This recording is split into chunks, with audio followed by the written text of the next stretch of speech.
mwongere sala musindiko omuli mugambe fire mubasindikire fire mujja kuwulira nono mumpembe naye mfunye kamba uli nesinaga confirminga bulungi negalige na confirminga nti omugenzi Kayira naye amulumba essaawa yonna amugamba lwaki wanzita jangu era nentegeeza ba family y'omugenzi Andrew Tankome Kayira mubeere nnyo mukuma amalalo g'omuntu oyo kubanga ono abasawo bamugambye alina okugenda ye nnyini nga mu buntu agende ku malaala ago atekeyo eddagala babekona emikolo gye bakola so mukuma amalaala ago oyo musajja wajjira wamuteekeyo kamera ku malaala ago utasobola kulabira twagala kulaba omumpembe ono ngazze oba musawo yamugambye kujja bukunya oya mugambye kujja kukola ki naye ng'alina okujja in person okuyimiriza omuzimu gwani gwa Kayira so mukitegeere nno nti n'omumpembe naye embeera si nnungi so mbaga musabe Sara muzongeremu kyoke tugende maaso nga buli kimu ekikola ki bwe kitambula so nno ago nno ge gabadde ku mawulire agamu agatandika olwaleero ensonga endala kubanga sinatandika video ensonga endala bya baganda baffe bonna bakwatibwa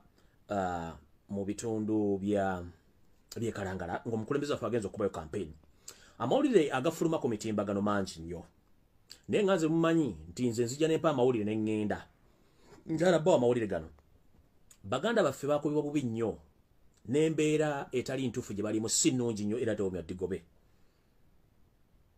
okuli abalenzi n'abawala yenna gumunawulira nti bamutadde nga badde munnamawulire oba bana ba NBS oba NTV oba bamutadde kubanga babadde si bwe baagala bannamawulire abaffe n'abawagizi ba Kyagulanyi badde bamutambulirako wepoda bamukuuma be basinga okwagala emikwano gya Kyagulanyi bala basobola obbata naye abaffe tebajja bbata so babakubye bubi nnyo beyond recognition okujjako ekyennaku kyenjagala mu ntambuliza ka video kano mukasalemu nabagamba Yosef Tabasira omutano wa Kalekezi akozesa ebitongole by'okwerinda okulaba nti atta n'okutulugunya bannayuganda. As we speak right now, the entire team of NUP campaign trail of Robert Kyagulanyi Ssentamu, listening to which was arrested like a week back, all our comrades, they were beaten severely to the extent some of them they can't be identified. But unfortunately, the worst thing is all girls, all women who were escorted to Robert Kyagulanyi Ssentamu, they were gang raped. All women, all ladies who escorted Robert Kyagulanyi Ssentamu to Kalangala 1 week back, they were severely raped. And some are in critical conditions. And this system or behavior has been taking place all along since Museveni created ISO, Semwai and ESO in those safe houses. They do rape women, and those rapists, they're HIV positive. So in this case, they rape you and they infect you with AIDS. So let us pray for our sisters. Let us pray for our brothers and sisters who are right now in custody. Some of them, they are being taken to Kasijagora barracks.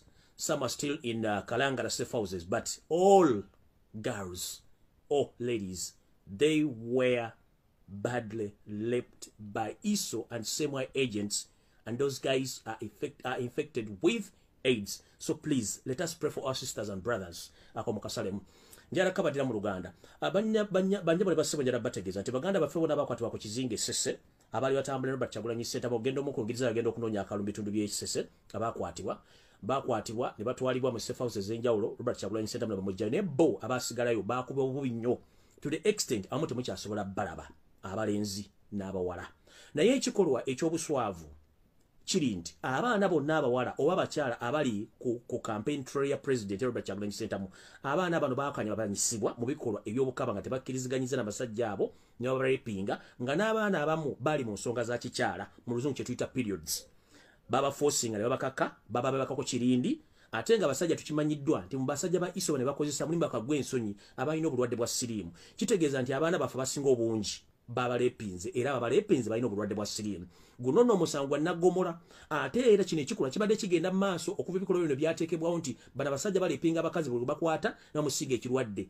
Oba safe house eri Kampala oba eri Ludda babadde balepinga ng'abakazi mu safe houses ezo kimanyiddwa. Kuno manyi kuliko abasajja ba ISO, aba Semwai, aba ESO n'abali mu State House abalaba. Nga n'ekyo Tabasira omutano wa Kalekezi manyi onaba. Muhoozi mutabani wo manya ndaba. N'abali ku Semwai ekireka, abali ku SIU, abali ku abali ku kitongole kinonyereza emisango ekibuli manyi mulaba muline kalaamu muline ebitabo muwandika notes ze mutwali yose tabasira mutono wa akareches. This is a public note. This kind of nonsense must stop. Raping a woman, it's a criminal case against humanity. Torturing someone is a crime against humanity. There are courts of law. If you arrest someone, please produce him or have the courts of law. Let the judges take the course, but not you, security agents. Stop abusing human rights. Stop raping our sisters. Stop raping women. Abaana bonna abawala mwabarepinze. Era bajja kuva confining oba bagubawulire public bikyebera mu safe houses. Nenga butugenda maaso okusabira eggwanga n'okubuulira eggwanga biki ebituufu bigenda maaso. Nenga kino ekikolwa kirina okukoba okwata omwana obuwala omulepinga oba okwata omukyala n'okuba omusajja n'omujja mu bulamu bwe n'atuuka okuba nga takyasobola kwogera nga ne face teri recognized awo sijja kulwawo. Ngenda ku nsonga endala. Ekitongole kya poliisi ekyafuuka eky'abakimpe nkyefugire. Omukulu akikulembera kati Okoth Ochola recently yawandiise ebbaluwa nga ayagala kulekulira ne bamulemezaawo. Kwe kumuteekako ono gwe baleese oba ye Peter Okech gwe baleese eyabeerako e Somalia mu bikolobero by'obutujju kati yalinga adombera police. Mr. Peter Okech and your entire team of police officers who are working on behalf of SFC and the State House, please stop fooling Ugandans. Right now as you speak, like 30 minutes back, you've already tweeted on your Twitter accounts showing that Eddie Mutwe, Nubian Lee, they are still alive and kicking, and you've produced them by taking their photos to pretend that you know where they are right now. But whatever you are doing is wrong. Eyo mitandika okukola okutandika okujja ebifaananyi by'abantu ne mutandika obifumbirira ne mukola photo edit okuleeta Eddie Mutwe Nubian Lee abantu abalala mubatandise obateekako mbu simanyi gye bali balamu mubataddeko case files bino ebipapula bateeka oba criminals babateeka. These are not criminals, are Ugandans.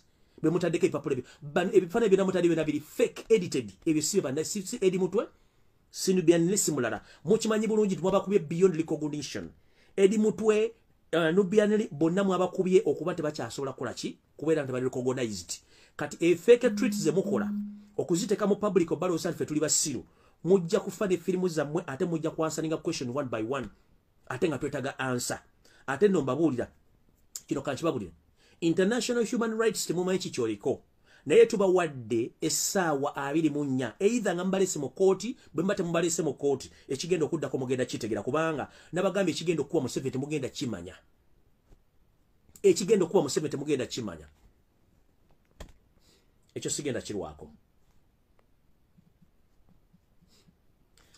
Kati okulaga nti Peter Okech naye bakuleese osirwalire mu police njagala kulaga olwaliro ku ssaawa 4 mpaka ku ssaawa 6 ono cousin brother wa Musiala Janet Kembabazi first lady omwami gwe bayitaddewo Sunday akulembera Balex ye Masaka olwaleero asinkanye mwannyina Janet Museveni mu State House Nakasero ku ssaawa 4 mpaka ku ssaawa 6 meeting eno ekikuleese nga pressure ekumountinzeeko mwakubya abaana ba NUP okubula obbattamu omuntu kyokka public ebasaba ne kooti zaagala ziba producing muli mu kwebuzabuza nga afukaana aba meeting yobaddemu ozze okusinkana mwannyo kuba kuwengeri gyogenda okwasaganyamu ensonga meeting ere baddemu gwe kenyini Deus Kasande yazze mwaddemu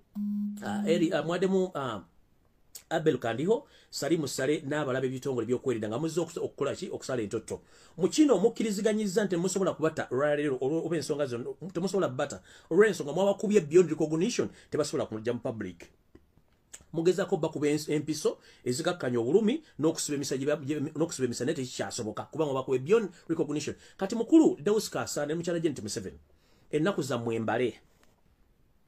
Deus Kasande ye mwami gwe mwalaba oli eyali yeesize obulungi ekizigo kya Samona ekifaananyi bakibatereddeyo dda ku social media mwakire bulungi nnyo simanyi bwano nkyakiyinamu oyo nno cousin brother wa mukyala Janet Kambabazi mukyala w'embuga yeyo mu sister brother we oba cousin brother era abeera mwannyo kuba bakera DNA ebeera 99% oba 8% okuba nti muli ba Luganda ekifaananyi sikiyina muno mu archive. Omwami oyo abadde mu State House olwa nembeera ne meeting nga muli mu pressure eya waggulu eyo producing abantu balwe mwakubye beyond recognition naye kikolwa ky'okulepinga abakazi kibi nnyo. Kati ngenze maaso video etandise kavudde kwanjula Recently nabagamba ekikolwa Museveni kyakola ekyokutta omugenzi Zebra ajja kyejjusa. Era nengamba omuntu eyali mu kikolwa kino kubayita omuvubuka gwe baakozesa nga takimanyi ne mbagamba nti NRM yammwe n'ekiddamu buli munnayuganda amanyi nti oli munnayuganda kokusure ng'oli munnayuganda 100%. NRM tebanko kibiina kyammwe. NRM kibiina ky'Abanyarwanda bajja mu mwaka gwa 1994 mu mwaka gwa 1998 abajja okuwamba eggwanga.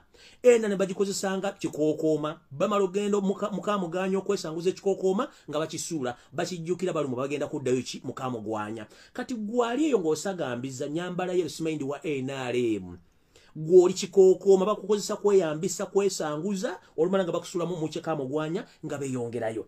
Mwenna abadde balowooza nti muwagira Museveni nga muli wa NRM kino nkibabuulira talina kyabaagaza mwenna kati njagala bategeeza buli abadde mu kikolwa nga Museveni yakozesaako ng'oli wa NRM mu kikolwa ekyokulumba n'okulumya bannayuganda nkimanyi kagenda kujjuutuka era kino nkyogera si kirumamu. Sooner or later bwe mutandika okulaba ng'abadde abawagizi ba NRM batandise obbasubu n'empafu temwewuunya lwaki babajjawo kubanga Museveni taleka bujulizi akimanyi nti agenda. Era jagala bagaba omanyi nti Museveni yakozesaako akakodyo konna ak'okulumya omuntu yenna ng'obadde okikola mu linnya lya NRM n'ebyokwerinda. Oba oli member parliament, oba oli kansala, oba oli buloga, oba oli ani, tera obinnyike mu nsuwa nga nenda bugisi mufungize. Nkiddamu okwerinda sibuti. Bw'oba omanyi nti oli buloga wa NRM, oli kansala, oli wa security details, oli security agent, oli wani wenna ng'obadde okolera Museveni on behalf of NRM before it's too late, I warn you. Tero binyike mu nsuwa nga n'obudde bukyali. Bagenda tandika basu n'omu ku omu nga bwe baasunye Zebra Ssenyange.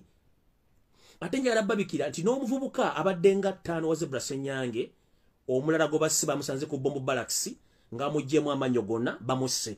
Please mukitegeere nti babokisa mwenna njagala bategeeza omulundi ogusembayo. Bw'omanyi nti oli bokisa ng'owangalira mu Kampala Ntebe wa Kiso, please terobinyike mu nsuwa nawe etolole ng'obudde bukyali kubanga Museveni namwe abanoonya ekitongole kya iso kibanoonya baagala batta omu ku omu kuba bamanyi nti mwategedde ku mission eno eyabadde verededde okuba nti yagenze mu maaso. So buli muti terobinyike mu nsuwa ogende. Njagala kulabula baganda baffe bonna abadde bawagira NRM nga temukimitira ekibiina si kyammwe. Kibiina kyabayeekera kye baakozesa okamafraginga okwefuula nti balina political party, but it's not a political party. It's just a toilet paper which is used after they throw it in the what? In the toilet. So whoever knows that I've been working on behalf of Ada and the son of courageous, at the moment, please just vanish before it's too late. Otherwise, bagenda tandika basu no mukuomu nga mufuse chi bagala kujobo julizo chibabulide ngenze maso. Nabagamba recently Museveni buli yalonda mutabani wono muguweddalu obo mwana wa muganda we Salim Sale gubayita Jeno Musiru akanda naho chwo gubayita Jeno oba yita Jeno Muhozi Kanyiruga bamanyi kulokuoli. Namulondo kuba nti akulya amagye SFC ekyo ndekikola kyali kya butetiizi nnyo. Kati ne bagamba bamuna Museveni ngazzemu okukyusa amagye gonna agenda kuleeta abantu be konkushuwa beyekakasa nti bano ba family ye. Mwali mulooza nsaaga mwade muli awo omwami ono n'akyusa amagye. Amagye ge yakyusizza be baani. Benjagala obanyula nga sinagenda ku kiwandiiko kiri kitwafunye tabalaze ndyoke ngende ku video entuufu. Ngenda kabasomera mu Luzungu then kabanyonyole mu Luganda mukategere bulungi. President Museveni appoints Andrew Mwenda's brother known as Major General Kayanja Mohanga as overall operation coordinator of security in Kampala Metropolitan during the after elections. Yoseri tibahabulwa lutabayisirwa mutabani wa Karekezi yalonze yalondiza muganda Andrew Mwenda ayitibwa Major General Kayanja Mohanga ngono agenda okuba ng'akulira okukola ebikwekweto byonna ebikwatagana ebyokwerinda mu kibuga Kampala n'ebitundu ebirala byonna ebisigaddewo mu kulonda n'okulonda gakuwedde. Ani Mohanga mbagambye Muhozi omukyala muzala si Janet Kembabazi. Muhozi omukyala muzala yali mukyala Mutoro. Naye omukyalo ono yafuna embaliga bwe yayagala mulamu we gubayita Jerusalem Sarakanda naho namuzala mwana gubayita Muhozi. Museveni tekyamuyisa bubi era Museveni kennyini naye ejjirawo omukyalo n'amuttira. Naye ng'omukyalo we mama wa Muhozi mwannyina asooka ye Andrew Mwenda oyo propagandist wa Museveni abeera ku TV era omubbi muzibu mfere. Omwami oyo alina baganda be bano wammanga. Alina oyo omwami gwe bayita Major General Kayanja Mohanga oyo muganda wani wa Andrew Mwenda. Kitegeeza Kayanja Mohanga kojja wa kuwa muhozi Kanyirugaba kitegeeza baleta family ebukojja yebeekuuma omwana ne family ya Museveni tugenze maaso. According to the sources, General Muhanga will report direct to the president and the joint security task forces, but he will work closely with the commanders they fought in Somalia. The Deputy Inspector of Police, Major General Paul Lokech, and Muhanga are known in security circles as the ruthless commanders. Bakugambye nti okusinzira ku nsonda ez'esirika, Major General Muhanga ono kojja wa muhoozi ajja kuba awa obubaka butereevu eri eyita omukulembeze wa Uganda omugwira Yosef Tebasula mutono wa Karekyezi wepo n'ebitongole byende bikwatagana mu byokwerinda nga bwe balwana mu Somalia era nga ono baleese ku baloneko mu Somalia gwe bayita Peter Olokech nga yafumyuka omukulembeze wa poliisi bano bajja kuba baripotinga direct nga bakola emirimu egyo kubanga bano baladdeko mu Somalia nga bakola ebikwekoto eby'obutujju mu Somalia ndoza mukitegedde bulungi. General Muhanga has previously served as the commander of the UPDF contingent in Somalia in 2014. He is an elder brother of veteran journalist Andrew Mwenda and registrator Margaret Muhanga. Bakugambye nti ono General Muhanga yaliko oba yasavingako mu magye banga akulira ekibinja ky'amagye aga Uganda People's Defence Force agawanga mu kibuga Mogadishu oba mu nsi ya Somalia mu mwaka gwa 2014. Ono era ye mukulu wa Andrew Mwenda ono munnamawulire omuli w'ebisiyaga era omusirusiru omugwaga propagandist wa Museveni. Ono era mwanyinaabwe omu ku yali mwemba parliament akulira ebitundu ebimwe mu bagwanjo bwa Uganda omukyala gwe bayita Margaret Muhanga. Ani ajjukira Margaret Muhanga? Margaret Muhanga abeera mama wa muhoozi muto kubanga mama wa muhoozi yali muganda woono kadoza mula family yesembedde.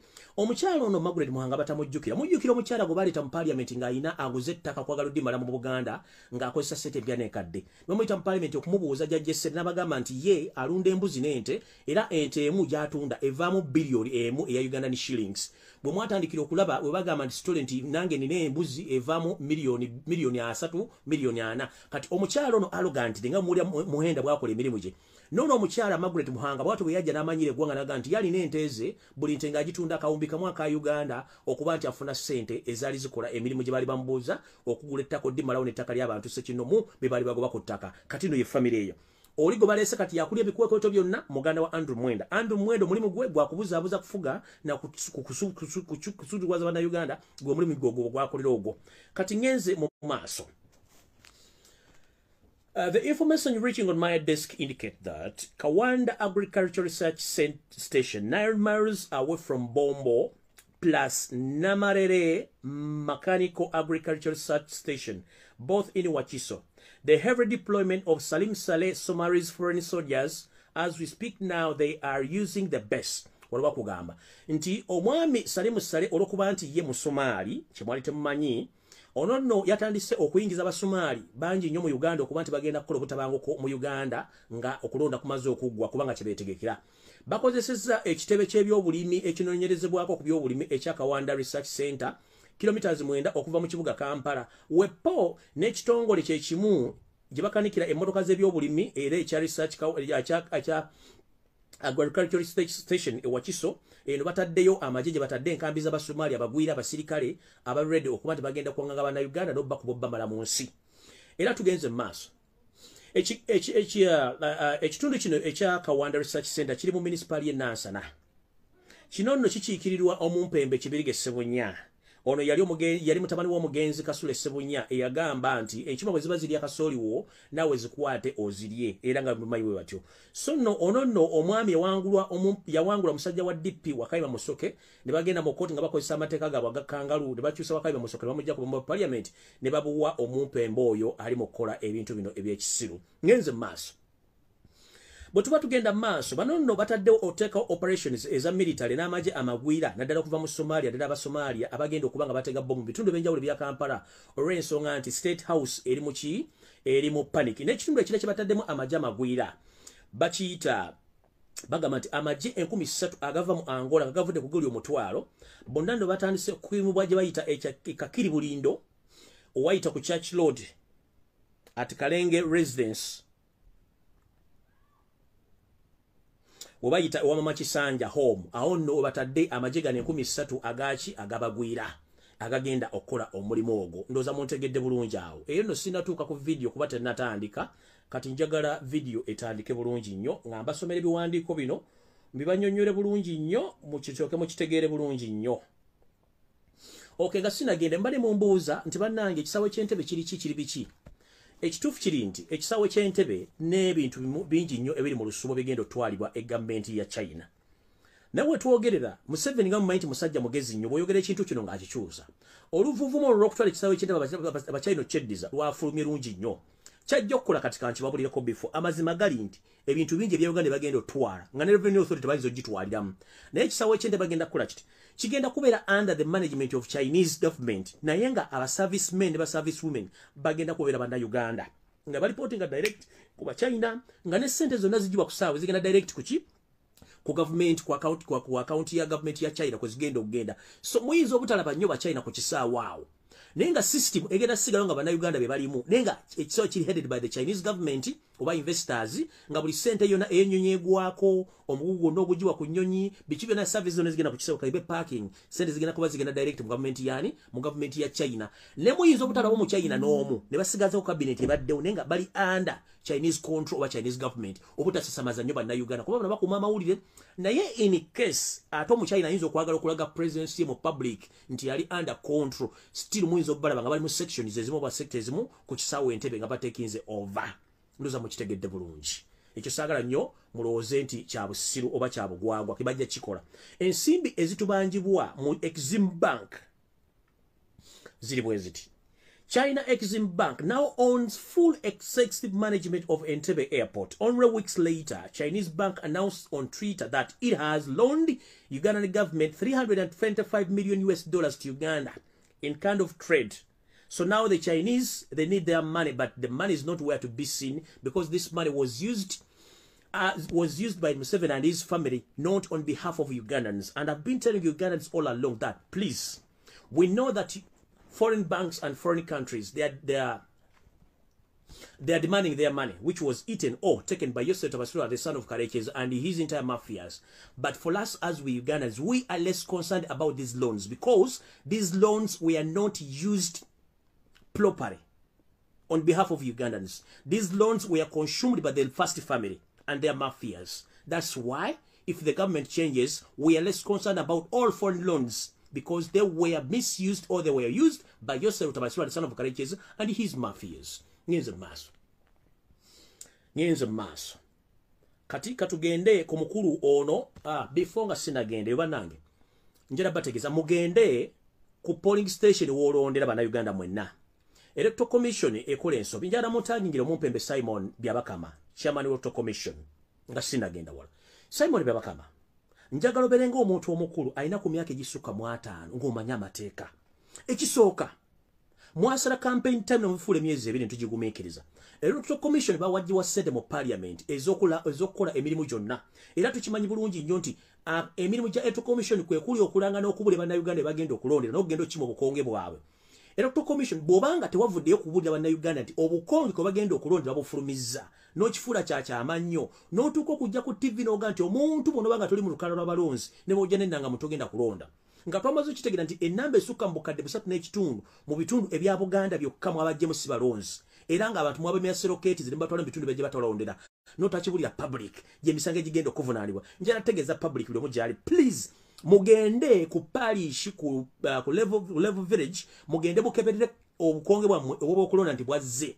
Bwe kaba tekaze mutandika okukola kye tuyita profiling buli muntu yena gubajja mu lukala lw'obolonzi ataafunye kakongere obukonge gye buli tebajja kulanga Electoral Commission tegenda kulanga nti gye buli kubanga baagala omuntu agenda kulonda baagala ni mugende tukale ku lunaku olw'okulonda nga temukyasobola kwekebera mpukala zaabwe nga temuliimu bolwedde bawadde abantu baabwe abagenda okulonda kwasana obulu bagenda okubba. So mukulu Simon Byakaba sente zonna ze bakuwa okulanga ebintu engeri gye bagenda okulondamu okuteeka okulonda n'otazikozesa n'osigala nga n'abantu babuulidde nti obukonge bwatuuse ku byalo bagenda okulondera kino kimenya mateeka. Ekyokubiri tosobola kuddira okulonda okwa milioni 17 ez'abalonzi bannayuganda ng'okimanyi tolangiridde nti wasindisa obukonge buno kino walina okukikola emyezi 3 emabega nkiddamu. Electoral Commission walina okulangirira emyezi 3 emabega okubulya bannayuganda nti enkera zimaze okutuuka omulina okuzijja buli omu agende ku kyalo walondera oba ku parish agende afune akakonge akalondebwako tewakikola kyokka okikoze ebula ennaku 13 zokka ate nga nakyo kiranze anti tufe tukiranze njala kubiriza bannayuganda bonna gye muli buli omu agende walondera ajjeyo akakonge ke akalondera ani nekira kikino kyamani to commission kansoko kubuli Munnayuganda yenna yeewandiisa nga mu register mwali tekimwetaagisa kufuna akakonge kakulonderako. Don't fool Ugandans. If the register is there, there is no need to give someone a voting slip. Because he or she is already registered in the voters register. Why do you give out the voters slip? It's like you created other voters registers and the original registers, they were nowhere to be seen. So that means tricks temukozesa okubobo twazitegedde era Robert Kyagulanyi Ssentamu bagambye don't dare byabakama, and this message must go to the public. When njogerera essaawa zino omumpembesa ebyo byabakama bamuwadde the results ez'okusoma azirina officially. Simon Byabakama, judge, chairman Electoral Commission, mutabani w'omukulembeze w'eggwanga omuto oba gwamuyita anko Yosel Tabasiro mutano wa Kareches ne Muhoozi Kanyiruka Buponde Salim Senere Janet bakoze da doctorate results ze bawadde Simon Byabakama n'ebyokusoma bimanyi ku lunaku lwagenda okufulumya results zino era kimanyi bulungi. Simon Byabakama olina results ze bakuwadde lwakuba toyagala kibulira public gwe kye wakoze okufuulinga abantu kwe kubaga bo yamala okulonda kiri mu takeover ewo. Mukulu Byabakama nja kugamba bwenti bwe mutulaba kama to temutuyita mbuzi, bwe mutulaba koboya temutuyita nte. Etteeka gwalisomyeko mu constitution kinti omuntu wamala okulonda olina omuforcing okudde waka. Kubanga already muyinawo plan eyokuba nti mugenda kukola shoot and kill nga mu kifuandiko kyengenda okusoma. Olwokuba mu movement tetusobola kuanalyzinga issues zino bannayuganda tujja zibakolera. Kyojja okukola ku TV no kyogera already kibeera one planning abakitadde mudda. Kati gobo ogamba abantu bajje balonda yavaawo. Ngorede mu kiwandiiko Mukama Yosef Tabasirwa mutabani wa Kareches kye yayisizza nga kiraga nti bagenda ku disorganizing okulonda buli kimu. Byabakama mukulu kansubire nti gwa magezi go ate tebakufuse mbufusi mutwe kubanga osirwa at the extent you can't explain to the public. We know whatever you are talking, whatever you are producing or whatever you are giving to Ugandans, it is already doctored by the state and SFC. Gojja walinga ekiwugulu ekiraba ekiro nekijja kikalonda maaso ku TV ng'osoma ebintu bitakwatagana nga tebiri mateeka. Mukulu nze Robert Kyagulanyi Ssentamu kyayogera kyengera nakyo atugambye buli muntu amala okulonda please keep a small distance from the polling station. Wait until all results are out. Akugambye oli waddembe okusigala ku polling station nga weesuddeko meters nga 5 ku 10 oba ku 2 okuva balondera olinde paka balalangiri obululu obwo. So oye nakugamba nti va ku polling station ebyo byonna byogerwa Byabakama kubanga bimugambye bayino bikola. So mukulu Simon Byabakama results ozina twategedde mwazi doctorate twenze kubanga muina polling station ezammwe muina results ezammwe muina register ezammwe tunatu twakitegedde results wazifunye dda zogenda okusoma naye tukulayirira bukyanga mulya myungu kuno mwalidde mutanga. Kati ngenze okubannyonnyola ekipapula kino Museveni kye yawandiise ate njagala Museveni abeereko kuno kuba mmanyi kwali. You Mr. Coward, Yoseri Tibahaburwa Rutabaisirwa, the son of late Kareches, who killed his own father to hide your identity. I'm talking to you direct because I don't fear you.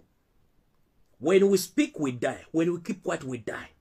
You've been looking for me almost for 2 years, and up to now, you're still looking for me. You have your spies here, already where I am, but they can't get me. That is a sure deal. You think that we can't get information. You send the police to say that the statement or the papers which were circulating on social media were fake. We know you are sign. We know that we get the information from the state. The army spokesperson or the spokeswoman, Flavia Byekwaso, I warned you. Never ever participate in monkey dance, because at the end of the day you are going to suffer. And the information which I'm gathering, you too, you are munyampi, you are manga this clique, although you are called Byekwaso. But the information I'm gathering, you too, you are Munyarwanda who come afraid to be a Muganda. because I've got the information of Museveni doesn't associate with someone who doesn't have any random background. And the information we gathered that Museveni was so furious to get to know that the late Felix Kawees was a Rwandan origin, but he was loyal to Ugandans and he was ready to serve his nation. And he's still regretting as to why his assassins finished late Kawees. He didn't know that Kawees was among them, but he loved his country and he served the nation with one heart. So, Madam Flavia Bekwanso, you come afraid to be a Muganda, but you are not. I'm profiling you slowly, but the information we have gathered right now, you are among the clique of Anyarwandas who come afraid to be Baganda, pretend to be Baganda, but fooling yourself. But for us, we know you're background. I'm still profiling you. Now, back to Yosef Tabasura, the son of Courageous. Mr. Yosef Tabasura, the son of Courageous, I know you're watching. These documents, we got them from the reliable sources in the State House. I told you that you, yourself, your wife, and your son, you are among the people who give us information. Now you send this fool, Flavia Bekwanso, to say that all the documents we are just searching on social media, they are fake. They are not fake. It's you who wrote this and signed, and you give it, you given task to the following people, cutting it up bagamba. Omukulu Yosef Tabasura mutanu wa Courageous. Kino kyewakoze okudisorganizinga okulonda kwonna no deployinga. Ekino kimenya amateeka. Mu byokulonda amagye tegalina bagasayi, tegalina ogabeda mu kulonda. Bino byewakoze okudira amajjeego otandika okugawa emirimu gy'okukola. Ekiwandiiko kino bwe kisoma. Nkyalina information erayo bbawa. The State House of Uganda, P.O. Box 25497, Kampala, Uganda. Kati mukulu, munjagala mugende ku Gola Moses, mukebere P.O. Box address ya Uganda State House, eye Kampala. Bwe bateri 25497. Nja kubanva ku social media kuno. Kile kiwandiko kyandikwe ngenda kuzo mwezi 19 omwezi ogwa December 2020. Kisoma bwe kiti. Deployment of commanders for the election overnight. Okusasanya abagenda okukulemberamu naddala nga bamagye okulabirira n'okukyankalanya okulonda emisana n'ekiro kugenda bwe kuti. Bano abantu bonna bwe walonze buli omu alina lankaye n'amanya gaabwe n'ekifo wamutadde ne byagenda okukola. Naye bagenda okukola bira bifaanagana. Asooka mu maaso ye General Salim Saleh Akandwanaho Guligore. Ono muganda wo bwe muva mu lubuto lwe lumu oba mu kiriza kyekimu.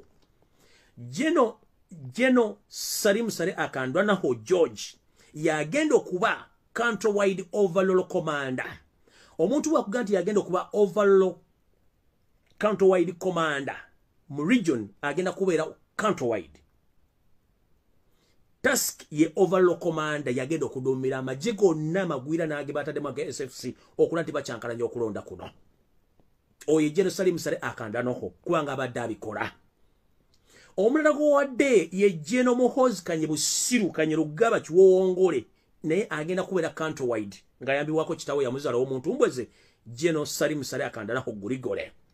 Ono n'omulimu gwe armed operations at all polling stations, authorizing use of excessive forces.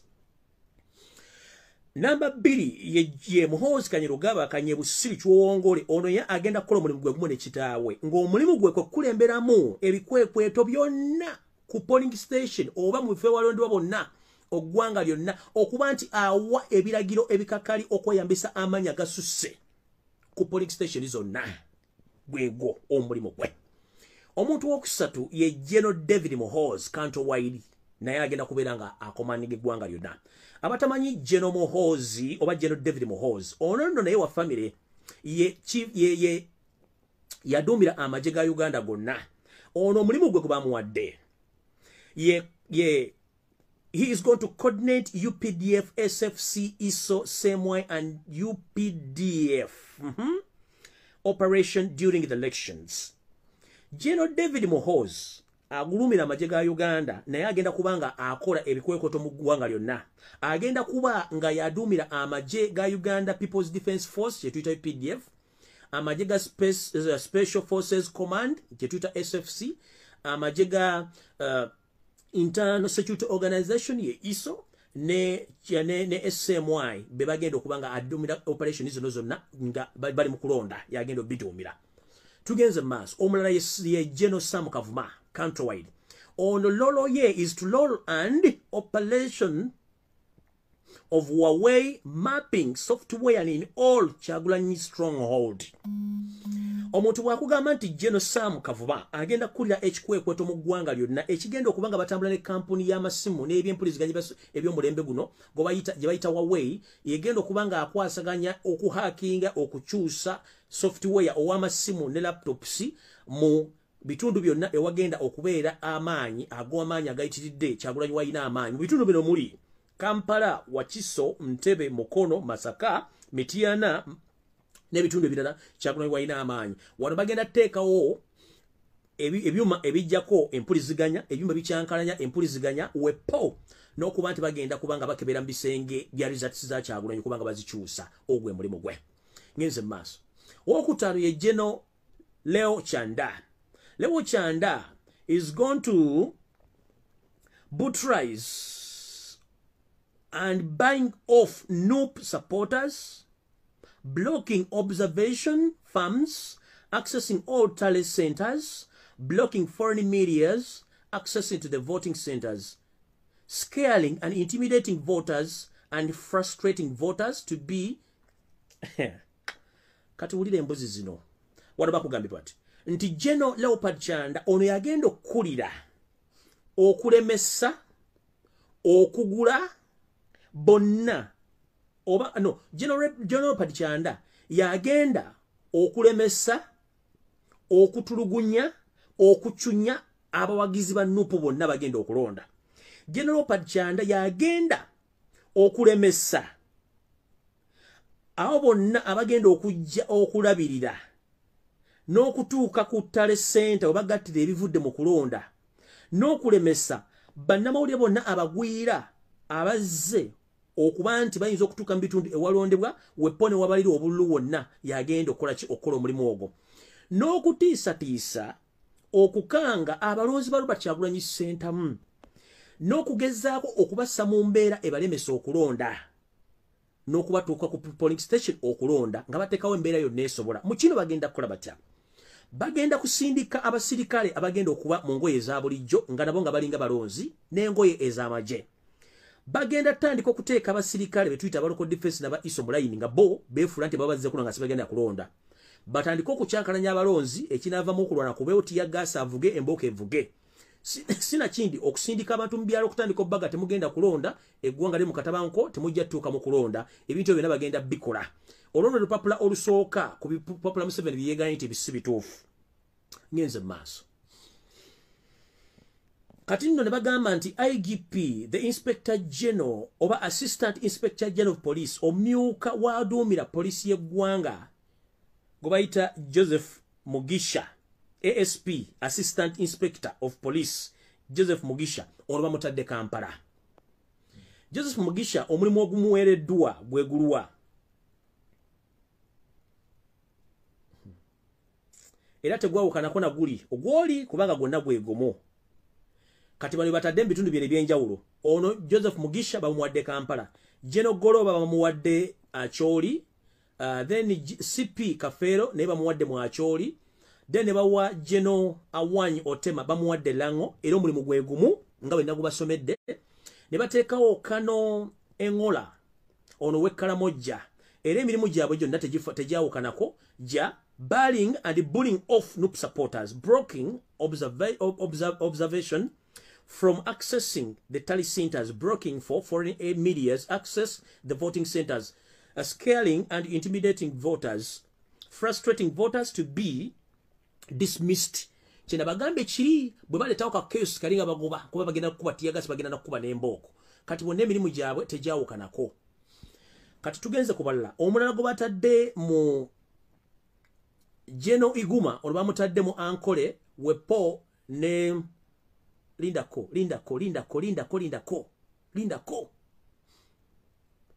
Geno Iguma bamutadde mu ankole. Waliwo ASP Anatoli muleterwa Edmaster wange. Njala kugamba gwe nja kwenoonyeza bw'omu kubanga akumanyi wansomesa ekyo kimanyi. Anatoli muleterwa. Gana amazina ge bakuyingizaamu. Ekirungi omumanyi bulungi. Omanyi kye nsobola okukola, omanyi kye nsobola okukola mu Kampala. Anatoli muleterwa. Kati kano kankakulageko ng'ekyekizampo. Mwenna abantu b'omu ankole. We mulabira ku musajja gwe bayita Anatoli muleterwa musajja musoga. He is a very soft-spoken person. Mwogeza ddembe, wakisayogera bulungi. With red eyes. Ebintu byabikwata mpola. He is my former headmaster. Anatoli muleterwa. Atula ku CPS kwate. Okujja nga bakukyusa ne bakutwala ku headquarters za police. I know you. Tewetantala kugenda mu mazina ga kukwonona bana gwenja kwenoonyeza bw'omu. I know you. You are my former headmaster. Nkumanyi. Anatoli muleterwa, don't dare participate in monkey dance. Gwenja kwenoonyeza bw'omu nja kusindikira n'abakuba bakumanyi. Be wasomesa bamanyi bakumanyi. Anatoli muleterwa. Abantu mu ankole babulidde this guy is called ASP Anatoli muleterwa. Yomu kubatadde mu ankole. Ono mulabirako mbabulidde mu Canada nja kunoonya n'ekifaananyi kye wano gye kibawa. Don't dare kubanga nze nkumanyi. Nkumanyi gwe ng'omuntu Edmaster wange nkumanyi. Gwe nja kwenoonyeza. Government ng'ekyuse nja kwekwatira. Physically kubanga nkumanyi. Era n'omulimu gye bakuwadde ye. So abanyankole mwenna abanyoro batooro omwami ono mazo mubabuulira mazo muadvise Anatoli muleterwa. Mumanyi. Former Edmaster wange nkumanyi. Gezo wetabe mazina g'enkimagano. Ngeze kumulala. Geno Guti ono bamutadde mbusoga. Bw'omusanga Geno Oguti ono musajja alimu omusayi mu Kalamojja n'oguli awo. Naye gwe bawadde omulimu Busoga region. Then waliwo Geno Kyaze ne Geno Sunday. Oba Geno Sunday ono we Masaka ali mu kutulugunya baabana ba Nupu bonna mu Barracks ye Masaka. Ono nno bamuwadde West Nile. Ndowooza ono Sunday mulala. Then tugenda ku Major Geno Musanyufu bamuwadde Renzuluru. Abakonjo mwenna baba abantu baba baweredde bawudde abantu bagenda batulugunya. Then tugenda kwani Linda Kowan. Linda ke Wasemba.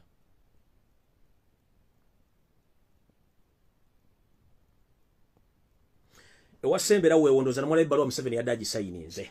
Kati abo bennyiri bengambe kati njala genda kuweno baluwa yennyini omukulu gye yawandiise ate najja publishing ku TV za Uganda. Esoma bweti. Eva the Electoral Commission.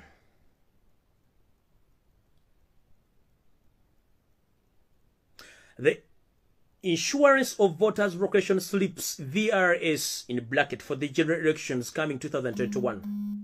In preparation for the general election 2021, the Electoral Commission will issue voters location slips to voters across the country to enable them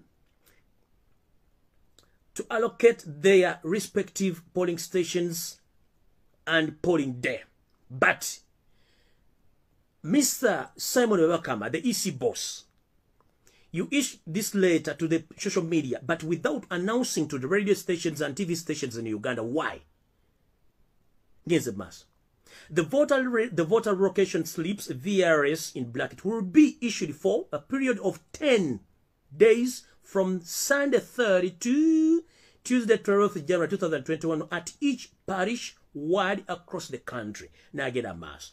Inti opapula buno obokulonderako obugenda okulaga ogenda okulondera ekifo ogenda okulondera bugenda kuba nti bugabibwa mu nnaku 10.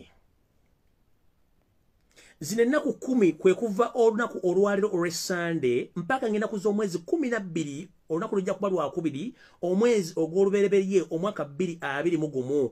Bino bigenda kubeerawo nga biri ku parish ward across the country oba ku LC2 offices wonna mu ggwanga.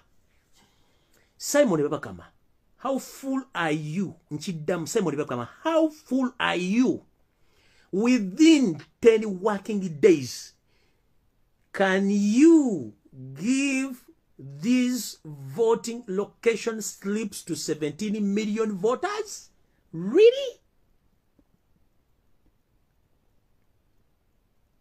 Judge Simon Bebakama, I'm asking you just a simple question. Within 10 working days, can you serve the entire population of 17 million voters within 10 working days? You didn't advertise on any TV station in Uganda. You didn't advertise on a radio station in Uganda. You didn't even do it on social media. Who is fooling who? And why do you fooling Ugandans? And if you are forced to do so, please, it is better as an informed person to resign with immediate effect, because whatever you are doing right now might cause chaos, and it may lead to the loss of lives of Ugandans, the innocent Ugandans who need the peaceful transition of power. But for you, you are just there fooling yourself because you're working on behalf of the rotten regime. Mr. Simon Webakama, stop fooling yourself, please. These 10 working days are not enough to be used to serve the 17 million voters. 10 working days. You didn't advertise anywhere. That one is impossible and it can't happen. So who is fooling who? The 3 months back. Remember, some Ugandans, they are not informed as you think. Parish LC2 offices. And to mention, Paris officers countrywide, they are not functioning. But LC1. Please, why do you fool Ugandans? Because Uganda was single bali uninformed. Leave us who can come out and we talk. But so many Ugandans are quiet and they are intimidated. So how dare you no passing a chitu ku social media no government over the 10 working days? Kati njagala chikola bwente. People, njagala mugende munonyizo musajja no wasula kati asana busanyi chibuo okonga jya kwato jitukta. Singa abadoli genuine nga byokolo bitegeera. Kwata kalichuleta. Owandike milioni 17 mu Uganda, owandike milioni 17 ku kalichuleta yo. Nebu pass slips obuwera milioni 10 nebu voter slips location 17. Tulabe hours meka mwogendo bugabira mu Uganda yonna abantu bafune buli polling station oba buli parish.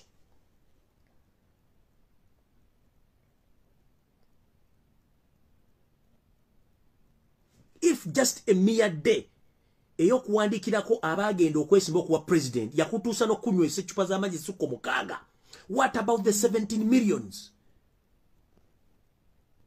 Tewaliwo advertise ku TV, tewaliwo advertisement ku radio, tewali kintu kyonna kiri ku social media, because mwagala keepingira bana Uganda nga bali wansi wa deski tebamanyi mubasazeko media, mbasazeko information, mwe muyise bintu bamugende.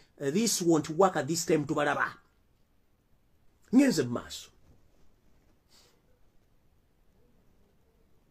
The VRS is a response by the Rockto Commission to complaints raised in the past elections, where some voters reportedly difficulties in locating their polling stations. It bears that the particulars of the voters, namely photographs, name, date of birth, and locations, that is, district, constituency, sub-county, parish, and polling stations. The VRS also bears a unique body code or barcode, which will be read by the biometric voters verification machine, which will be deployed at all polling stations across the country. Let me ask you one question, Mr. Simon Bebakama. Now, we had some information some time back that you are going to bring some new technology in these coming elections, which technology is not displayed or taught to people of Uganda. How dare you? You are going to use these sophisticated machines to verify the voters in locations. Biometric. If someone doesn't know how to write his or her name, how will he or she get to know these biometric machines which will verify the voters' slips? Nembwa momo tujoze banange.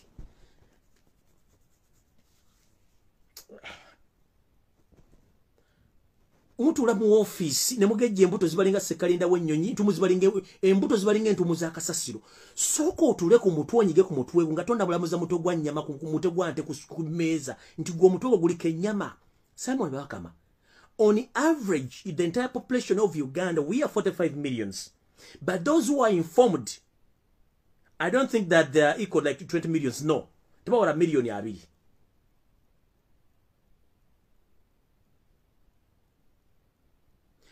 Tulina population ya million ya namba 5 ez'abantu. Naye abantu abali informed oba abasoma tebawera million abiri. Ate abasoma abali wakati wa million 15 ku abiri.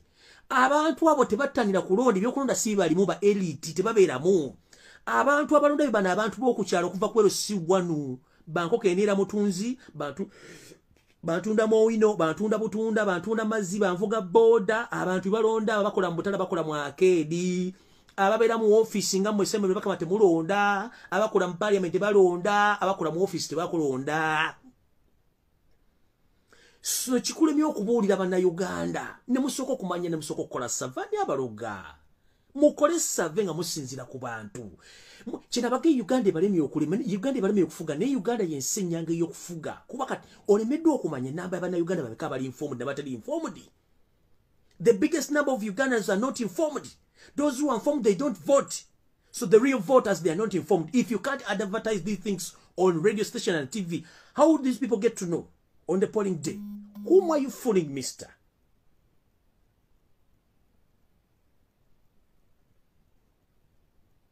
Here's a mass.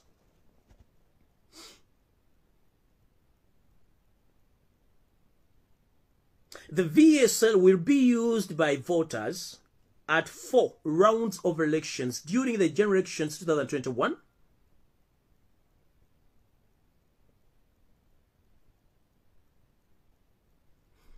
namely at the presidential stroke parliamentary, district stroke cities, chairpersons and councillors, division chairpersons and councillor elections. Please note that this voter's location slip, the VSL, is free of charge and should only be picked by the voter in person from the parish ward supervisor, who is an employee of the commission. The commission calls upon all registered voters to collect their voters' location slips from their relative parishes' headquarters. Voters are advised to carefully chew their votes location slips so that the barcodes is not tampered with. Please note that the only person whose particulars appear on the polling day register will be issued a VSL during the insurance exercise. However, the voters' register is in the primary document for the purpose of the polling according to the voters whose name is on the voters' register but is unable to produce a VRS polling day will be allowed to vote. You signed Justice Simon Mugenyi Byabakama, Chairman Electoral Commission. So, zino bwe muku bukodyo obukozesebwa okubuzaabuza abantu obutalonda. Mukulu, Bannayuganda nkugambe basinga obungi munne tebaasoma era tebamanyi bintu bino. Kati gw'odidde otaddewo by'omulembe tobisomesezza bantu ku radio wadde TV. Edda mu kulonda okwabeeranga waasindikanga abantu ku kyalo abajjanga okubuulira abantu n'okukeberera enkala z'abalonzi ababulamu tugenda kukola bwe tukunaku olw'okulonda nti ye ne bateekawo enkalaba ne bakebera enkala zaabwe ne tubawe bali. Kati ogambye nti omuntu yenna ne bw'anaabanga ayina endagamuntu naye nga mu registers taliimu tagenda kulonda ate nga mukimanyi nti abantu abasinga obungi baali bewandiisa dde okulonda. Kati Mr. Simon Byabakama, let me ask you one simple question. We have 2 official documents which can identify you as a Ugandan. That is the passport of Uganda and the national identification card. That is in Dagamontu. Mister, there is no way how you can say that whoever doesn't have a voter slip can't vote. What is the use of the national identification card? If I may ask, other countries, whoever holds a national identification card, he is or she is eligible to vote. Buli muntu yenna alina endagamuntu y'ensi eyo nga munnansi ateekeddwa okulonda kubanga aba munnansi kimukakatako. Kati mwe musiruwaza bannayuganda ne muteekawo obuntu bwamwe w'ekibbi ne mugamba nti you must register as voters. What if I don't register as voters? What are the other voters? While I have the responsibility of participating in the coming elections as a Ugandan. So how do you create a cocoon of people that they must be registered to vote? You mean vote those who vote or who register to vote, they are very special from others? You mean we have a special group of Ugandans who are informed to come and register, then they vote? What about the others? Stop fooling Ugandans. Whoever have a national ID is supposed to vote. Remember your boss. One time when all NRM primaries was taking place, he told the public that whoever who is not in the what? In the NRM voters register, if he is a Ugandan, he supports NRM and is having a national identification card, he's supposed to vote to participate in the NRM primaries, which he did and which people participated in NRM primaries. Whom do you fool in, mister? Whoever has a national identification card of Uganda is eligible to vote. Kana kakundi kemeteka omulonzi alina kubanga yewandisiza oyo nonsense alina okugwa. We have two official documents. That is the passport and national identification card. How do you dare create a third official card that someone to go and vote? He must having a voter's card. Ebintu byakisiro blends a monkey. Musituke buli munda Uganda chimukakatako lunyogendo okulonda kubanga chimukakatako munda Uganda. Stop fooling people. You knew that Robert Chagulanyi Sentamu encouraged a lot of Ugandans, mostly the youth, to go and register as to get national identification, which youth turned in numbers. After you knowing and your boss that the number of voters from 10 million to 17 millions, it was a huge number. Then you got shocked. Then after then your boss again said that we are not going to use national identification to vote. After knowing that all youth from 18 up to 25, they turned in numbers to register as nationalists in Uganda. So they turned against their wish. Banange tulaba munange. Nuwankubade tukoteko omuntu engendi gambo egaye yeragatira betuba tulaba munange. Endige yojola bangezi. Olaba ngesirunge kutamizo omuntu engatira banda yebera bajera gababa. We are watching. We are watching. We are fighting the dictator. Ngenze maso kati ngenze ku security alerts.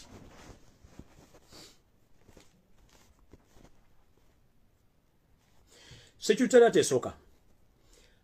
Bana Uganda mwenna buli omu agenda okulonda kunakulo okulonda. Keera ku ssaawa ez'okumaca emu ey'okumaca ekusange nga wooli ku police station woolondera. Tambula nedaga muntu yo obere nayo. Temulwana, temuyomba, temukola ki, musimbera yini munyiriri. Ekyokubiri, mutambule ne masiki zammwe nga muzambadde. Ekyokusatu, temugezaako okwambala olugoye lwonna olwefaananyiriza olumyufu ku lunaku lw'okulonda. Nkiddamu, bannayuganda mwenna mmanyi mundaba, ku lunaku lw'okulonda ng'ennaku z'omwezi 14 ssaawa emu ey'okumakya ekusange ng'oli mu kifo wolondera. Naye jangu nendaga muntu yo mu buntu. Genda okimaka akongeko ak'okulonda kwero situ gye tuyita parish. Ku lunaku olwo togeza n'oyambala ekintu kyonna ekyefaananyiriza ekimyufu tokikola. Jangu ne masiki yo ng'ogyambadde. Mugende mufire nusu 10 mugule masiki mujje nayo ku lunaku lw'okulonda. Mukimanyi nti mutajje na masiki bagenda gano bagenda bagana okulonda. Mutambule ne masiki zammwe, temweyambala ekintu kyonna ekyefaananyiriza ekintu ekimyufu. Ate olwaliro okuvanula ekiro kya leero omuntu yenna baddamu n'okubuuza kiki ky'owagira mugambe genda obuuze nnyoko. Nkiddamu, omuntu yenna akusanga n'akubuuza nti owagira kimugambe buuza nnyoko. Simple answer.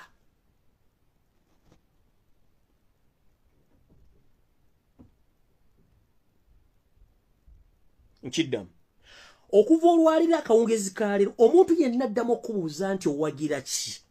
Kabere wa boda, kabere mukwano gwo, kabere ani, nakubuuza waayo wagira ki? Mugambe nnyoko simply. Because bano balese emmotoka zituyita zikawundo oba zituyita drone. Zitambula zikwata abantu bawagizi bafe ba nope. Banza nokusanga ne bakubuuza nti wayi tukutwaleko naye wagirani kasitoga nti Kyagulanyi kitegeera tosula bakutwala. Omuzego balina basindisa ba boda n'abasipayi bangi mu society okubuuza ne muwagira ki bajja bakwata ekiro luji ku luji. Emmotoka ezibakwata ze za drone ezimu teziriko number plate ziri mu kala ya 3.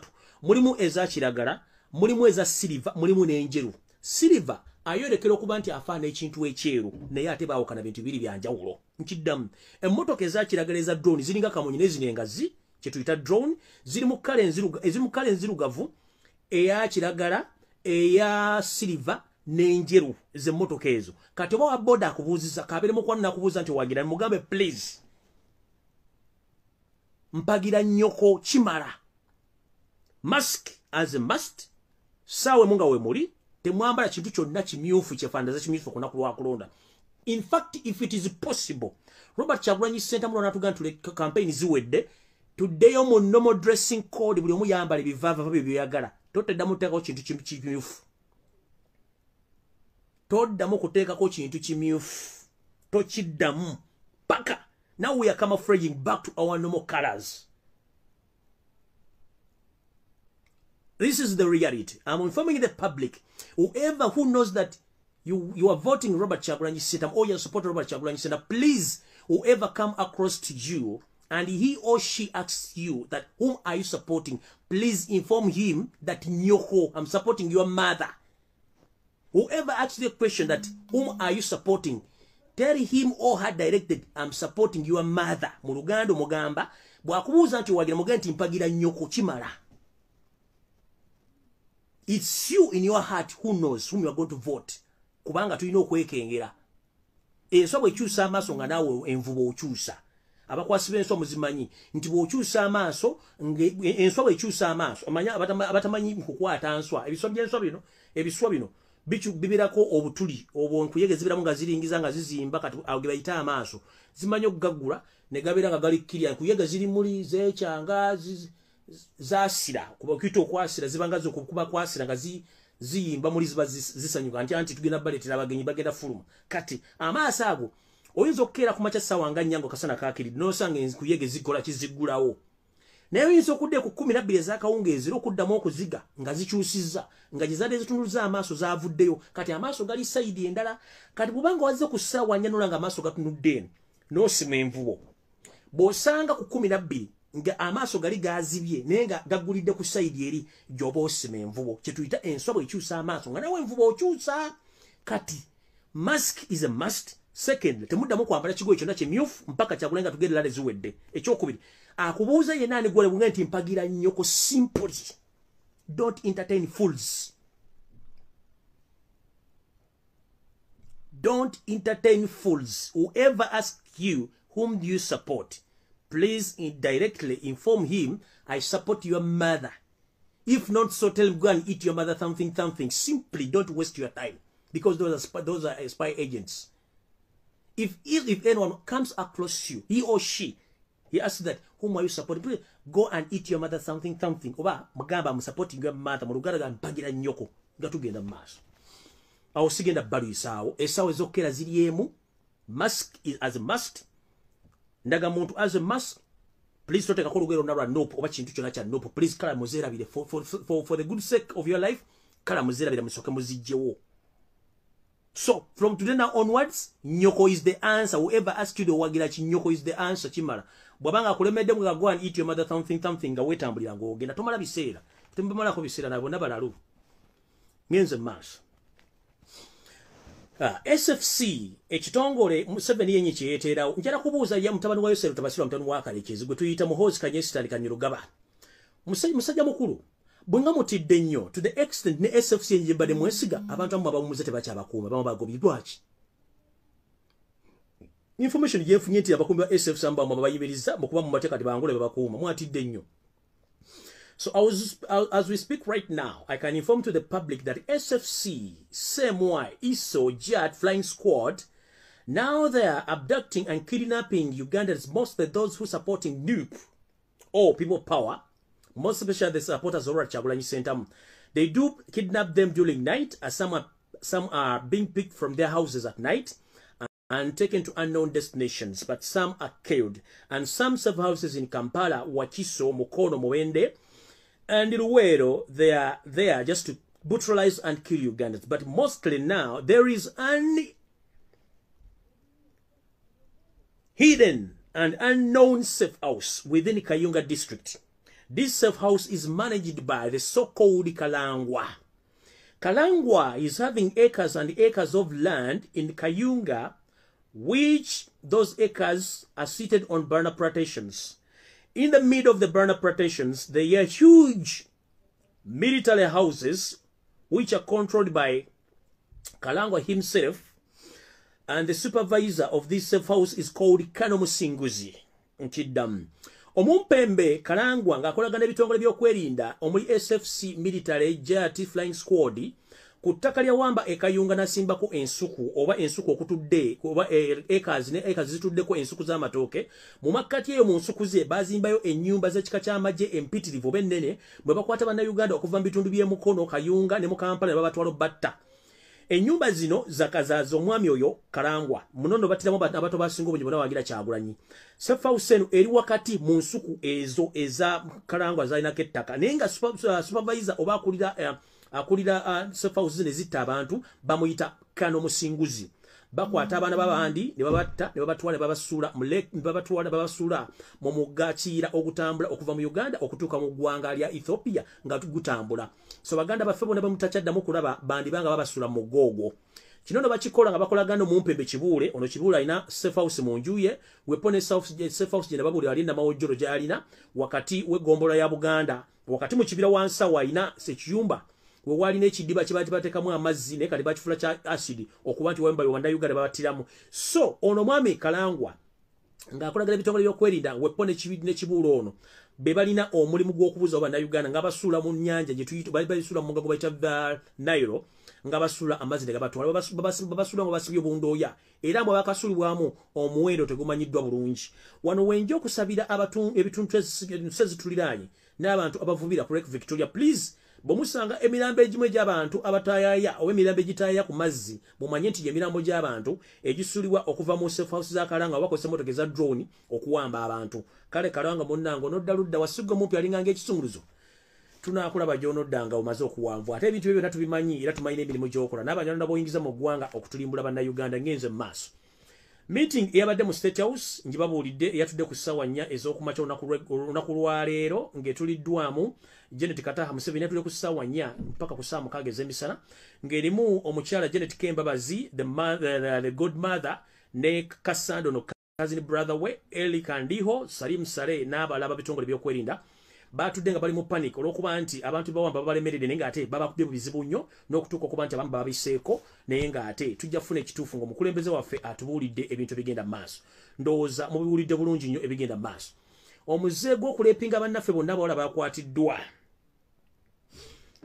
Omuze gw'okuleepinga abawala bonna abakwatiddwa banno abamu babalepinze nga bali mu nsonga zaabwe z'ekikyala ekintu nno ekityobula eddembe ly'obukyala n'okuba nti kikola kya bujozi nnyo ng'ate kyo kimanyi nti Museveni alina abasajja bangi nnyo abalwadde abali mu bitongole by'okwerinda bano abalepinga abaana. So omulimu guno okulwa SFC n'ebitongole ebirala abannaffe abamu bakyali kalangala ku bizinga wepo abalala batutte mu balakisi y'e Masaka era bali mu kubiwanda zamalako ekifaananyi kitambula ku social media nga munnaffe gwe bayita Lukyuma kya Yesu akedde ku kukalakatibwa kibooko. Abasajja bali mu ngoye z'amagye n'engoye za bulijjo abakola omulimu gw'okutta mukitegedde bulungi mu safe house eyo. Mu Masaka gye bujjawo katono wiiki oba ejja mwono Mumpembe Sunday Dose agenda kuyisa lockdown ne curfew okuba nti bakimanyi nti waliwo abantu ba planning okwekalakaasa okusaba abawagizi ba NUP bonna be bakutte abali mu balakisi Masaka sijjagirwa. Kyovula nti omusajja ono yazze mba bunnambira okuyingira ogende wa mwannyina Janet Kataha Museveni okusala entotto okulaba engeri gye bagenda okukakkanyamu bannayuganda ng'ate baagala kwekalakaasa mu bitundu by'e Masaka. So Masaka bamufuna curfew ne lockdown temwewuunya kubanga pressure eri waggulu nnyo mu Sunday ne bantu banne abakola emirimu egyo. Ngenze mu maaso mbagambye abantu bonna battibwa mu safe house kale ennaku zino aba basuula mu acid abalala babasuula mu Lake Victoria abalala babasuula ku mugga Nile ne gubatwala. Kati waliwo ekitundu ekiri e Kalangala. Waliwo ekitundu ekiri ku kizinga Kalangala we bayita Kibanga. Kibanga ano waliwo ettugumbuliro ly'abantu gye tuyita ennyumba ey'okutulugunyizibwa. Wano nno batidde bannayuganda bawera ebirambo gyabwe ne giziikibwa mu ttaka, egimu ne giweebwa Ggoonya kubanga baalunda ne Ggoonya, egimu ne gisuulibwa ku nnyanja Victoria oba gye tuyita Nalubaale okuba nti ebirambo gyabwe gitaayaya olw'okuba nti baagala ensi yaabwe. Kino nno kikulembeddwamu ababyokwenda bonna bali mu Uganda olw'ensonga nti bakimanyi nti Kalangala safe house eziriyo zitotogananga bukolwa ate batiddeyo abantu bangi nnyo ate nga bakimanyi n'ettaka lyo lisinga obungi bannansi abasanga ku bizinga bya Kalangala babatulugunya era babacunya. Ngenze mu maaso Samuel Wakana bagenda results ze bamuwadde azirina zagenda okusoma after Mohoz ayisizza shoot and kill orders during the polling day ku polling station ezimwazuulidde dda era bagenda kuba batta abantu ku lunaku n'okuba tukubatiya gas to disperse n'okuba nga bannayuganda bateeka mu mbeera era batabasobozesa kuba nti bagenda kukola ki kulonda. Kino twakitegedde era bagenda ku deployinga amagye amayitirivu ennyo mu Uganda yonna okuba nti betegefu okulwa nti banganga bannayuganda bonna abagenda okuba nti bagezaako okwekalakaasa olunaku olw'okuba nti bagenda kulonda. Kati Museveni manyo ndaba SFC ISO semwayi muli ku TV zammwe mukutte papeeni muwandiika muli mu safe house gye mutulugunya abantu njala bagamba muli bannayuganda abalina abaana era abasuubira okuba nti mwagala kuwangalira mu Uganda ebikolwa by'okutulugunya abantu byandibadde biggwa wane wali akabuuzo.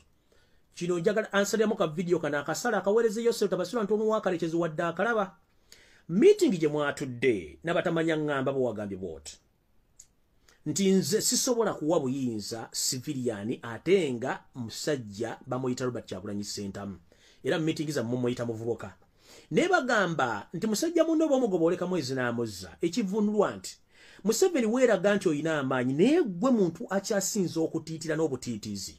Mu record tunoonyezza abantu bw'olana nabo nga tofulumyangayo wadde essasi okujja gwakubanga okulaga abantu ti wali omanye emmundu n'emberenge bwe ziba bazisiika mu kiyunga zivuga osooka kwekanga ne bubuuza ki ekitulise kiki ekitakusuza mu State House Entebbe kiki ekikusuza mu Kampala wakati kubanga ne lwaki tuba tokyabeerayo kubanga otya era n'ennyonyi weeryawe nakaseresaayo nawe oyagala ludduka kubanga okimanyi muli mu dairema.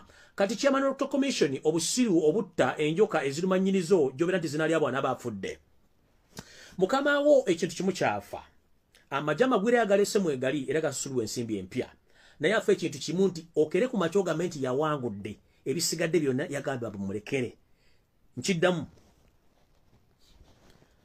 Museveni kyayagala mu bulamu bwe essaawa zonna akimanyi nti ensi yamukoowa ekyamugisa amagye ga UPDF ne polisi n'agijja kubanga akimanyi bajja kudisidinga ne bannayuganda n'aleeta amagye amagwiro gateeka mu Uganda okuba nti gali ku contract yakusasulibwa ssente. Wagambye bwoti watuuzizza ekitongole kyo ekyabatujju ekya Special Forces Command n'abasajja bwajje Angola Somalia n'abadinka no bagamba bwoti nti buli muntu yenna agenda okubanga okola effort ey'okunziza mu buyinza ngenda kugulira faamu y'ente n'ekyapa nkikuwe ngenda kuzimbira ennyumba njikuwe ngenda kuweerera abaana babiri okuva ku primary mpaka ku university mpaka lwe banaamala kubanga mission yo mpanvu. Museveni bw'obanga okimanyi nti abantu bakwagala nga n'amagye gakwagala ate SFC ennyini gye weepangira gye weeterawo lwaki ate ogipromisinga ebintu ebirala? That means the information which I have right now that even SFC forces they don't trust you anymore. That's why walesa Angola. This message jobadde spreading ngo bagamba ngenda bagulira farm mbatereke ente mbazimbire enju mbasomeseze n'abaana bamwe sina kindi anaabayagala okugenda okukola business ebutala w'amayanja ojja kuba omuyambako mu sente nkalu. Kati lwaki abajege weesiga atozzemu gatabbira? It is a sign which shows that even SFC doesn't trust you anymore with the power.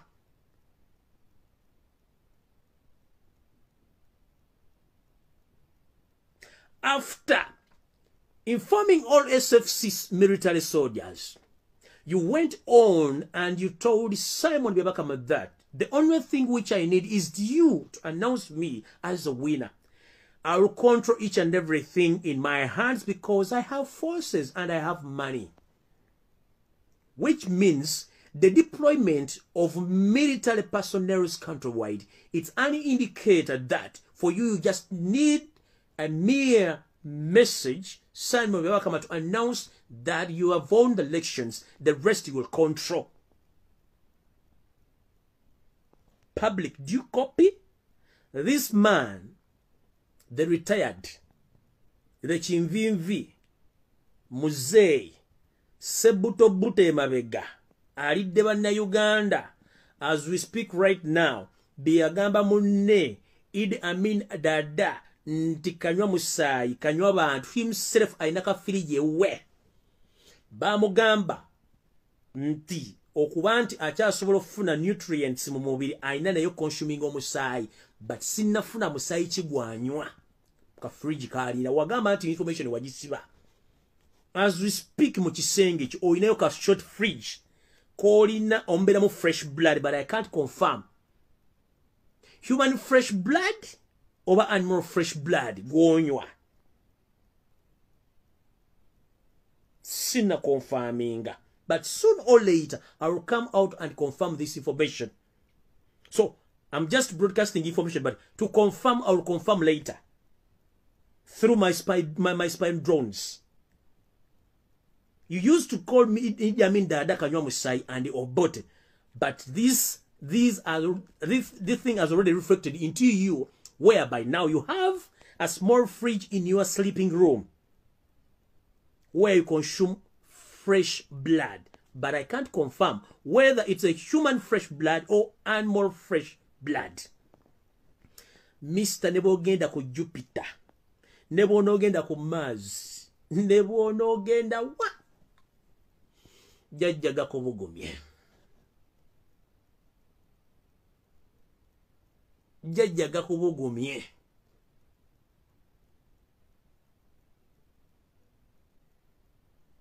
Jajjaga kubugumye. You are remaining with 12 days. 1, 2, 3, 4, 5, 6, 7, 8, 9, 10, 11, 12. Those 12 days, katiziringange myaka asatu gye wakafuga. I don't know how many pampers used a day.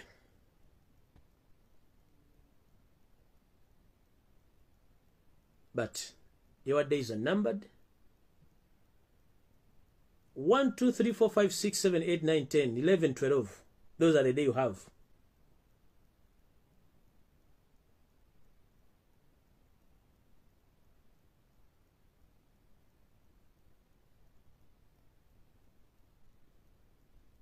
And those days are numbered. If you used to call your fellow late leaders that they are blood suckers, right now I can confirm to the public that Museveni himself also is a blood sucker, because the information which I've gathered is having just a small fridge in his bedroom full of blood, but I can't confirm to you whether it's fresh blood for human beings or fresh blood for animals. But what I can tell you that Museveni these days is feeding on fresh blood. The fridge is in his bedroom. But whoever told you to consume blood, fresh blood, man, is a damn ass. And you should wake up before it's too late. Simanyi pampa mekazo yamba these days. I don't know how many pampers you use a day. But each day passes. Each day passes. Olubuto olukuba obugoma owulira obuganga owulira amatu kwegamba olina ssente empya n'ebintu byonna mu nsi yonna tokyaja mu State House mu kitanda weekyusa emirundi ng'ejjanisa kubuuza weekyusa ki waga kasajja nga kandibubi nti wakayita kasajja kavubuka gwalowooza bakadde bano bagenda okujja bakubeererewo bakadde bamu tebajja kubeerawo.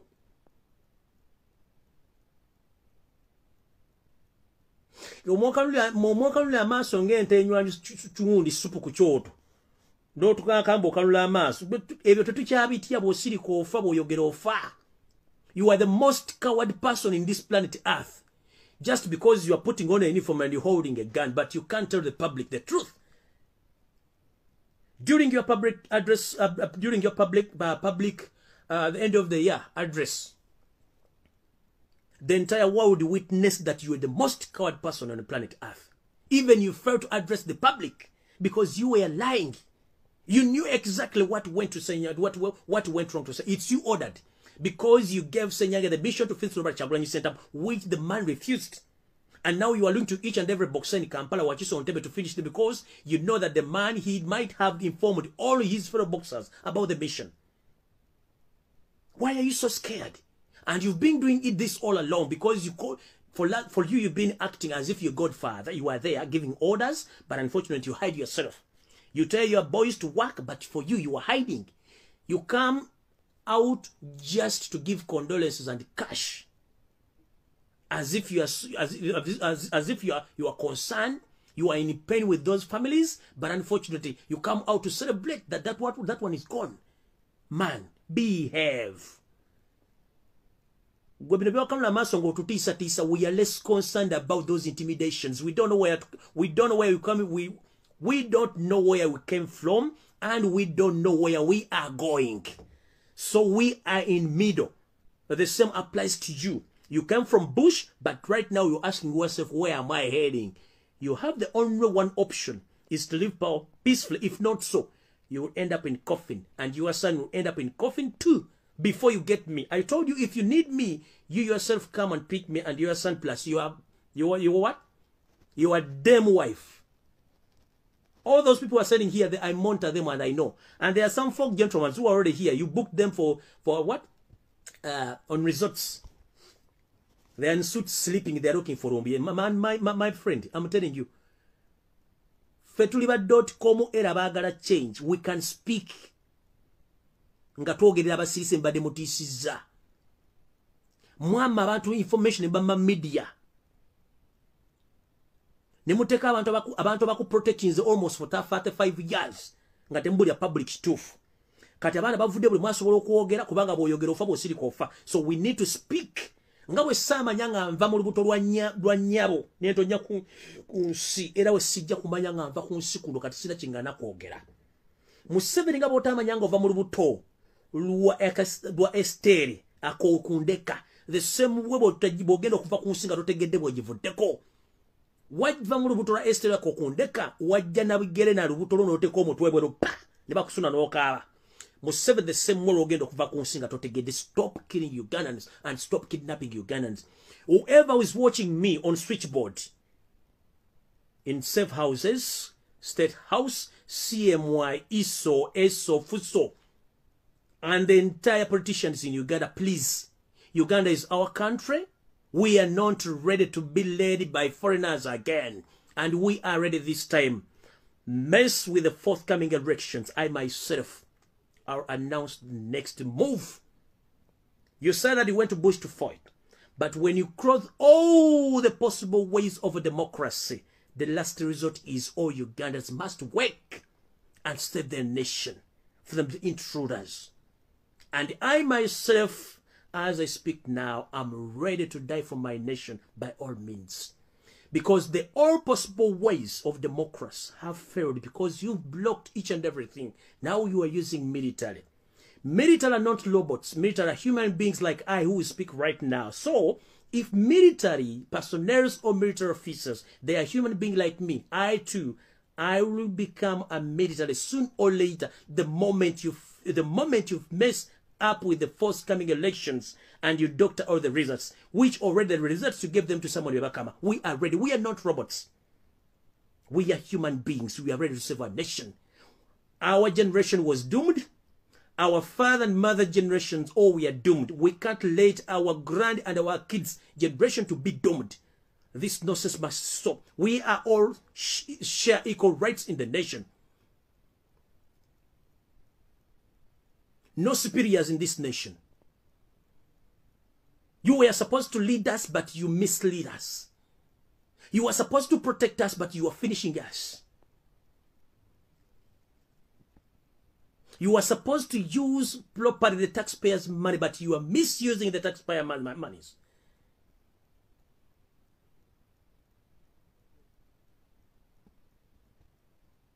Enough is enough. Simanyi lwe najja mu nsi ate simanyi lwe naavaamu.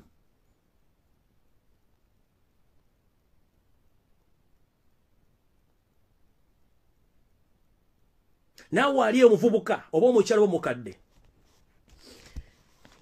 ensi Uganda ekwatako kyenkanyi n'omuntu yenna ali on the rights zizimu. Uganda togenda fuuka mu Kenya, togenda fuuka mu Tanzania, togenda fuuka mu Sudan. Uganda yensi muwazalwa mwolina okuziikibwa. Bw'omeesinga ku n'otalwanira kaluluko, kimanye nti wogenda okuzimba, wogenda okubaka, bagenda kugobawo. Kimanye nti bw'otalwanira kaluluko, ku luno eyakola eba esiridde. Kimanye nti Uganda egenda kutwalibwa kubanga abantu abayingira banne bateka mu Uganda bagenda kutwala buli kimu kyolina. Kimanye nti obadde omanyi nti the situation is worse. Situation egenda mu lulimi oluganda lutuyita waswa. Nchidam. In English we say that the situation is worse. But when worse turns into Uganda terms waswa, that means eyatwalula esiridde. So before the situation becomes waswa, we must act with immediate effect. Ugandans, oba basajja balese mundu meka, oba balese mundu meka, use your capability to defend yourself and to defend your nation as a must. 14th January is the end, and it's the end of dictator and the beginning of the new chapter. You shouldn't be intimidated. If you get an Aram that is trying to fight to defend our nation, please, it is our constitutional right from the bandits. Bono sigala mungi bajja kubesa sofe. Bolwanirire eggwanga lyo ojja kusigala nga oli muwanguzi oli hilo. Abafire namugongo okuleeta eddiini tekuli mwana waabwe yasoma bufaatha. Abaleeta eddiini mu Uganda baagifiirira tekuli mwana waabwe afuna birabo lubaga. Tekuli mwana waabwe afuna treatment wa na mirembe. Tekuli mwana waabwe afuna birabo na kusomesebwa. Bonna baafa teri amanyi bazzukulu baabwe gye bali. Ne Uganda bweto bajjajjaffe baagirwanirira tekuli mwana waabwe ali mu State House abagirimba gwira. Kati bw'obanga omanyi wazaalibwa mu Uganda nga Uganda yo. Sibuli alwanirire eggwanga nti yagenda oddifuna mu baana bo baganda bagenda oddirwanirira oddifuna bagenda oddifuna mu last. So bw'oteeka mu simeze sinazala sigenda genda mu struggle, please still wogigenze batogenze mujja kufa. Kati situka tutambule alamu bwevuga ngo mukulembeze ge kino kyekiddako, please wake up tulwande eggwanga lyaffe.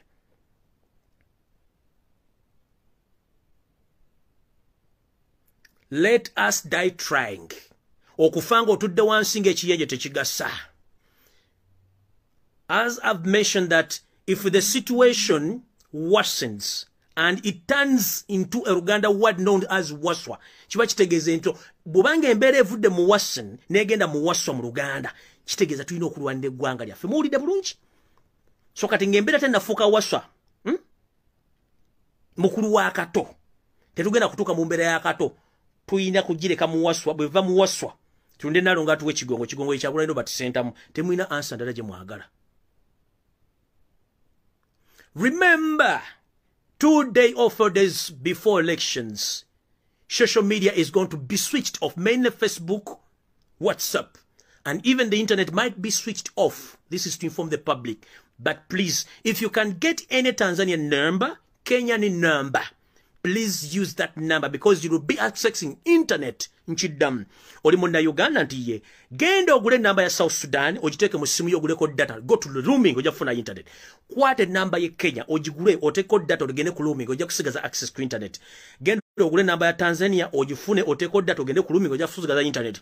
If not so, please use VPN. VPN is a app which can switch you from Uganda to all neighboring countries or worldwide destination or locations. Nova ku server za Uganda. Mukose VPN nga proske okuba nti musobola okubula ku internet ya Uganda nebanga mufune bigenda maaso mu Uganda. And the other system is, please, if the internet is switched on, use your camera to record. Later on, if the internet is back, you load all the evidence back on internet. I'm informing you. If the internet is switched off, please reuse your camera and record. Use the voice note and record. Store. When the internet is back, you will load each and everything back. Mumpulidde?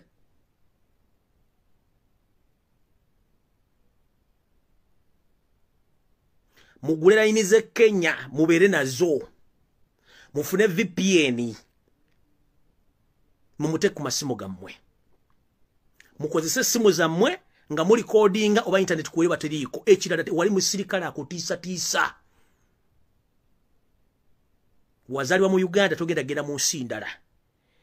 Amagye gonna ge batadde mu public bonna si banna Uganda. Omuntu bw'ajja okukyalira maka nga tomumanye tosobola mwaniriza ndaba tetubaniriza mukole ekisoboka. May God bless Ugandans. May God bless the entire country. May God bless Robert Chagulanyi Sentamu and his entire family as you play for our brother and sister who are still in detention countrywide, most especially the Noop and People Power supporters, including Eddie Mutwe, Danny Magic, Nubian Lee, and the entire crew of Noop campaign trail, including journalism, bodyguards, supporters, the media team. You should put them in your players, on your daily basis players. These people, they need our players on daily basis. Please don't forget, we are fighting a dictator and the new chapter is going to be out soon or later on 14th of January 2021. Maximum respect each and every Ugandan who loves change. Stop being coward. Bwobanga oli musajja mutiitizi ne mukazi mutiitizi tojja kufuna change. Akatima k'enkima mukajje muteekemu ak'embogo, wakatima k'enkoko mwajjemu muteekemu mitima gy'envubu, kubanga tulina obwogerero kyenkanyi. Museveni tatumanyiira, oyo Bosco tatumanyiira. The more you grow up, the more you become weaker in thinking. That's why Yoseri Tibahabura, the son of Karechezi, is messing up our nation. UPDF, please do the needful. Uganda Police Forces officers, please do the needful. You are out of service due to the forces or the foreign forces which were brought in Uganda. So please bear with us, we Ugandans, to save our country and to save Ugandans. You understand exactly what I'm saying. Please, UPDF, that is Uganda People Defense Forces, you know all your duties. You are there to serve and to protect Ugandans and protect the borders of Ugandans. Mr. Simon Webakama, please, you are a judge, but I don't think whether you know to read the constitution properly.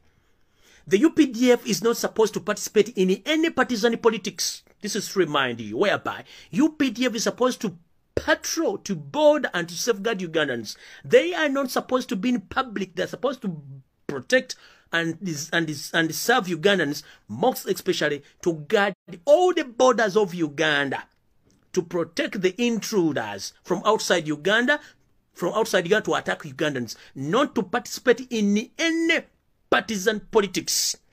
There, you are going to be produced in the courts of law as you an individual to explain the viability of UPDF in participation in this forthcoming election. Somebody Babakama, as a chief judge, you have a lot of questions to answer. Don't fool yourself. I know you were given already the results. Please act maturely. Bear with Ugandans. Forget the first family, which even doesn't reach in 100 or 20 or 300 people. They are just in small in numbers, but they are inflicted pain in Ugandans, which is unbearable. Mister, wake up before it's too late. Don't cause pain and don't cause chaos, which might lead to the loss of lives of Ugandans who are ready for change. Mukaba bakumira takumira mpera mwelaba.